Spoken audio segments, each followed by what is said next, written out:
चुनाव के घटनाक्रम बहुत जल्दी ये घोषणा भी हो जाएगी, तेजी से रफ्तार पकड़ चुके हैं। उत्तर प्रदेश में समाजवादी पार्टी के मुखिया माननीय अखिलेश यादव जी ने गाजीपुर लोकसभा सीट से हमें अफजल अंसारी को 2024 के लोकसभा चुनाव के लिए समाजवादी पार्टी का प्रत्याशी नामित किया है। उनका यह फैसला गाजीपुर में पार्टी जनों और गाजीपुर में पार्टी के अन्य प्रकोष्ठों तथा पार्टी से जुड़े हुए नेताओं की जो भावना थी, जो उनके विचार थे, उनसे सलाह करके उन्होंने ये फैसला लिया। हमने दिल की गहराइयों से इस फैसले का स्वागत किया और हमने विश्वास दिलाया है माननीय अखिलेश जी को कि हम आपके इस विश्वास को पट्टा नहीं लगने देंगे और किसी भी तरह से इस चुनाव में उन फासिस्ट ताकतों को एक बार फिर गाजीपुर की धरती पर गाजीपुर की जनता की अदालत में परास्त करने का काम करेंगे। कुछ सवाल हैं जिनके समाधान हो गए और कुछ बिंदु हैं जो छूट गए। उन्हीं बातों को मैं नहीं दोहराकर हम उस परिदृश्य पर चर्चा करना चाहते हैं जिसको देश के लिए और शायद आजादी के बाद पहली बार ऐसी परिस्थिति में ये चुनाव हो रहा है जिसमें देश के आगे का भविष्य तय हो जाएगा कि आगे भी देश में लोकतंत्र के माध्यम से ही चुनाव होंगे या ये देश तानाशाही हुकूमत में बदल जाएगा। इसलिए इस गंभीर सवाल पर, उस गंभीर मुद्दे पर पहले चर्चा करना चाहता हूं। स्थानीय सवालों पर बात होगी, लेकिन सबसे पहले इस गंभीर सवाल पर बात करना चाहता हूं क्योंकि इस चुनाव में तो सबसे बड़ा मुकाबला आपको करना है, वो मुकाबला है झूठ का। झूठ को परोसने वाले जो साधन हैं, उन साधनों पर नियंत्रण है सत्ताधारी दल का। हम आप जो भी मानो इस संसार में है, इस गाजीपुर में है, इस लोकसभा या इस विधानसभा में है, सब आंखों से जो देखता है या कानों से जो सुनता है, तो आंखों से देखने और पढ़ने के लिए और कानों से सुनने के लिए जो साधन है, वही साधन है जिसे मीडिया कहा जाता है। और मीडिया के माध्यम से जो सूचनाएं देश की जनता को गुमराह करने के लिए, अपना टेम्पो हाई करने के लिए लगातार उन गोदी मीडियाओं के माध्यम से जनता के बीच में परोसी जा रही है, उसकी असलियत को परखने का समय आ गया। साथियों, आप सब जिम्मेदार आदमी हो, कोई जनता जनार्दन नहीं हो। जनता जनार्दन में ही एक व्यक्ति होकर के भी आप अपने गांव में सैकड़ों नहीं हजारों लोगों के एक तरह से दिशा देने वाले हैं। और आपके बीच में इस बात को, इस बिंदु को इसलिए स्पष्ट करना चाहता हूं कि इस लड़ाई में सबसे पहले आपको झूठ प्रचार पर, झूठ के आडंबर पर, इन पाखंडियों के समाज में फैलाई जा रही जो मानसिकता है, उस पर कहीं न कहीं परखिए, चेक कीजिए और फिर उसके बाद आपकी जिम्मेदारी है कि आप उसका स्पष्टीकरण कीजिए।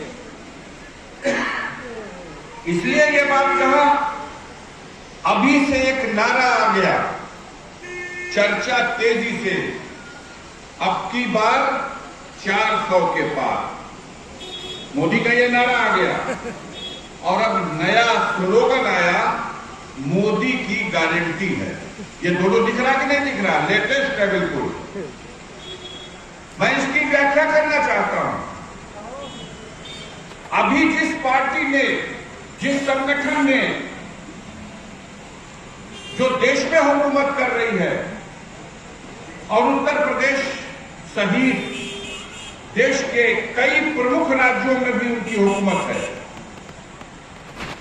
543 सीटें हैं लोकसभा में, उसमें 400 सीटें जीत लेने का, 400 से ज्यादा सीटें जीत लेने का दावा ये सिर्फ विपक्ष के मानसिकता रखने वाली जनता, नेता, कार्यकर्ताओं का मनोबल तोड़ने के लिए आ रही है। धरातल पर यह सच्चाई नहीं है।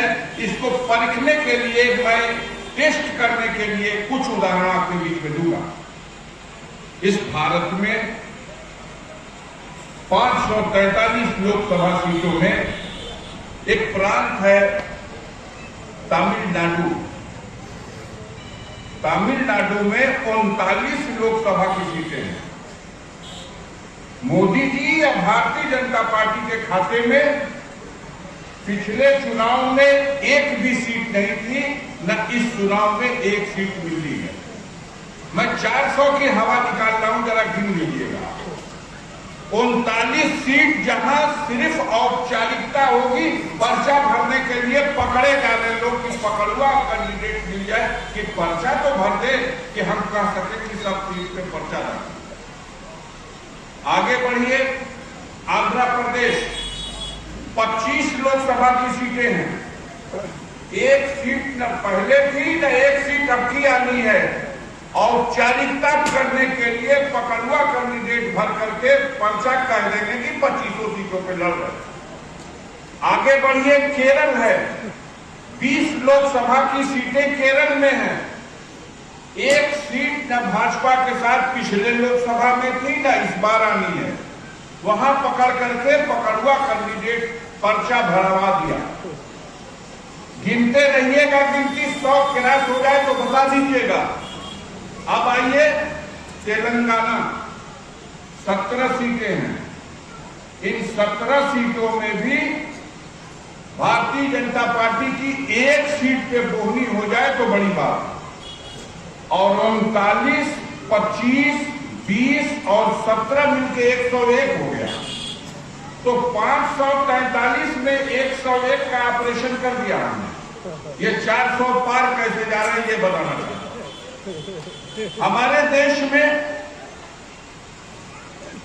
उत्तर प्रदेश के बाद सबसे ज्यादा सीटें महाराष्ट्र में हैं।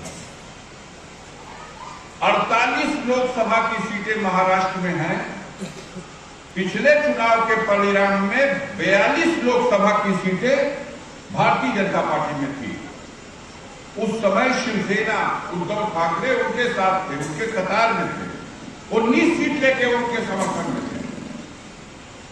आज महाराष्ट्र की स्थिति यह है कि ये ओपिनियन पोल और एग्जिट पोल और सर्वे पोल दिखाने वाले लोगों की भी हिम्मत नहीं है कि वहां कह दें कि भारतीय जनता पार्टी की क्या स्थिति है। वास्तव में धरातल पर 10 क्रॉस कर जाए तो बड़ी बात है, डबल फिगर में 10 आ जाए तो वो बड़ी बात है। सरकार तो उन्होंने तोड़ फोड़ करके बना ली। जिस अजीत पवार को मोदी जी ने कहा था 500 करोड़ रुपए का घोटाला करा इसने, और ईडी जांच कर रही है, 5 दिन के बाद उस अजीत पवार को गंगा जल से नहला करके भारतीय जनता पार्टी ने ले लिया। और भारतीय जनता पार्टी ने उसी महाराष्ट्र में उनको डिप्टी सीएम का पद दे दिया, फाइनेंस मिनिस्टर बना दिया। जिसको आप कहते हो, प्रधानमंत्री कहता है 500 करोड़ का घोटालेबाज, वो आज महाराष्ट्र का फाइनेंस मिनिस्टर, डिप्टी सीएम। समझ सकते हैं आपकी कितनी बेकार स्थिति में भाजपा है। आपको खबर मिल रही होगी, ये मोदी मीडिया नहीं दिखाता, लेकिन सोशल मीडिया पे के माध्यम से अगर आप मालूम करेंगे कि वो तमाम और राज्य, बंगाल की बात करें तो जहां 42 सीटें हैं, महाराष्ट्र के बाद बड़ा राज्य बंगाल है, उन 42 सीटों में जहां 18 सीटें भाजपा जीत के आई थी, आज 5 सीट जीतना दूभर है। 5 सीट तब मिलेगी जब वहां अलग अलग वामपंथी, कांग्रेसी और वो लग गए। अगर ये मिल के लड़ गए, एक सीट जीतूंगे बंगाल में, 42 में 42 शून्य पे चला जाएगा। ये तस्वीर है बंगाल में। आपने बिहार में देखा, जो एक दूसरे के लिए दरवाजा बंद कर चुके थे, और एक दूसरे के लिए कौन कौन से शब्दों का उपयोग कर चुके थे उसको मैं नहीं कर सकता, दोहरा भी नहीं सकता मंच पर। ये डीएनए टेस्ट कर रहे थे एक दूसरे का। और अगर बहुत सुखद स्थिति थी तो मैं पूछना चाहता हूं मोदी जी, आपके पास तो नीतीश कुमार से गुना ज्यादा संख्या है विधायकों की। मालूम है नीतीश कुमार की 45 है, उसके दोगुना संख्या, लगभग दोगुना भारतीय जनता पार्टी।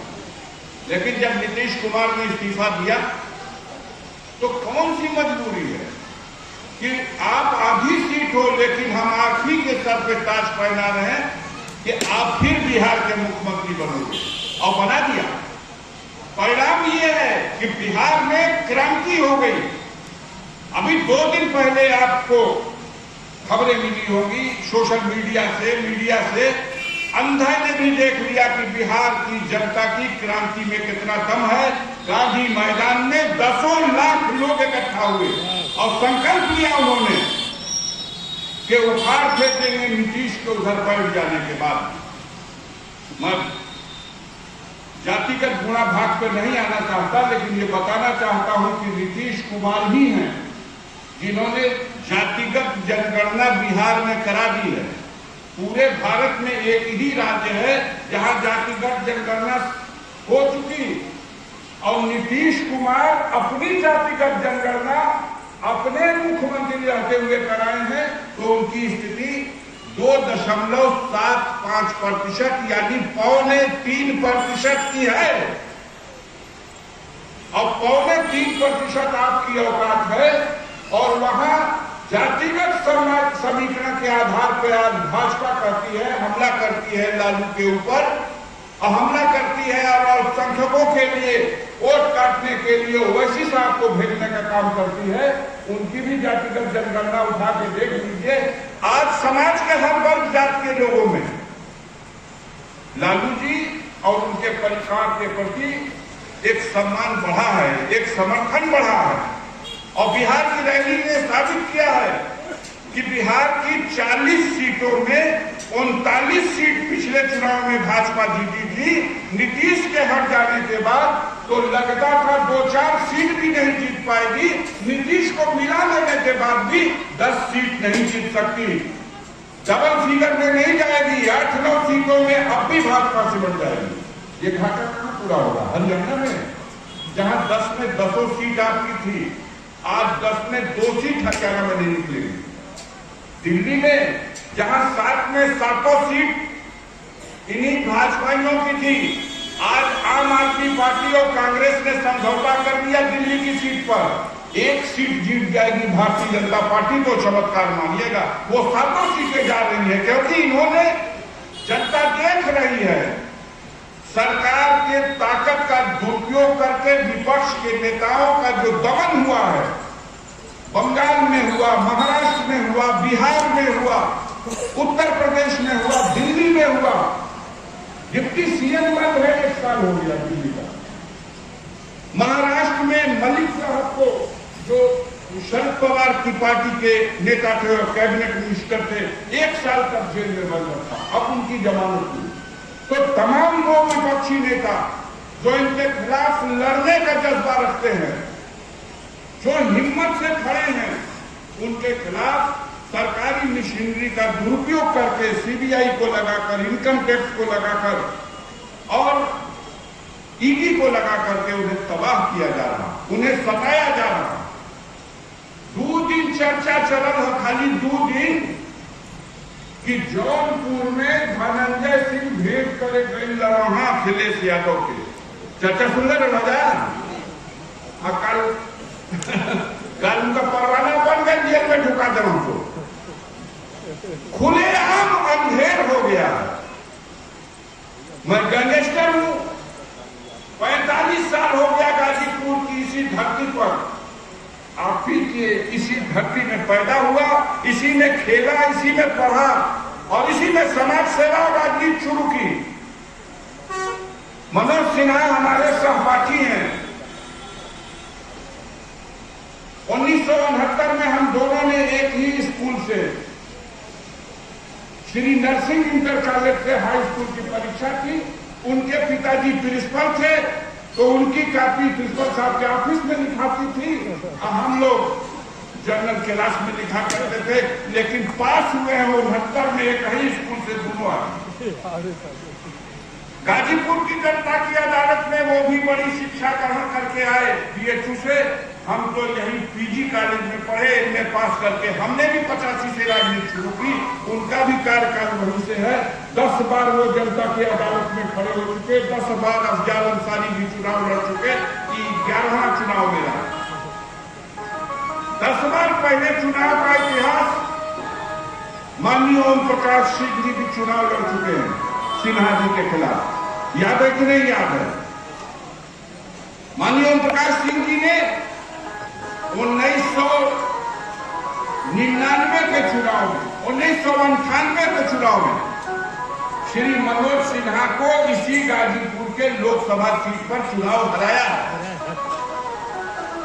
अब 1999 में फिर वो जीते थे और 2004 तक 5 साल का कार्यकाल उनका रहा।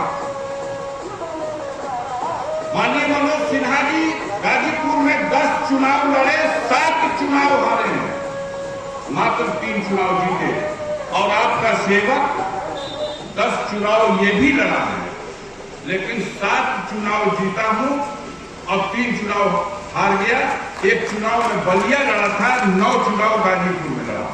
विधानसभा के लिए 5 बार जनता ने प्यार दिया, आशीर्वाद दिया, जिता करके लखनऊ भेजा। लोकसभा के लिए 2 बार। ये 11 का चुनाव, ये 11वां चुनाव जो 2024 का है। फिर माननीय अखिलेश यादव जी की उनके फैसले से हम तो ऐसी हालात मेरे पैदा हो गए। आप लोग इसी गाजीपुर के नागरिक हो, कुछ छुपा तो नहीं है आपसे? क्या बीती है हम पर